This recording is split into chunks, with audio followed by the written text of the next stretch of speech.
Governor Sindh Imran اسماعیل سے chairman مرکزی رویت ہلال کمیٹی پاکستان خطیب و امام بادشاہی مسجد لاہور مولانا سید محمد عبدالخبیر آزاد کی گورنر ہاؤس میں ملاقات ہوئی۔ اس ملاقات کے موقع پر گورنر سندھ عمران اسماعیل کا کہنا تھا کہ بین المذاہب ہم آہنگی وقت کی اہم ضرورت ہے، جس کو فروغ دینا ہم سب کی ذمہ داری ہے۔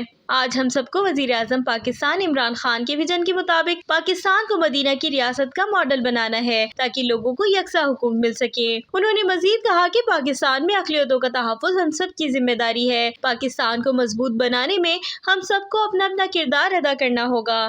جبکہ اس موقع پر مولانا سید محمد عبدالخبیر آزاد نے اپنے خیالات کا اظہار کرتے ہوئے کہا کہ اسلام امن و سلامتی کا دین ہے جو احترام انسانیت کا درس دیتا ہے۔ علماء کرام پیغام پاکستان کو محراب و منبر کے ذریعے عام کرنے کے لیے اپنا عظیم کردار ادا کریں۔ لائبہ خان، میٹرو 7 پاکستان۔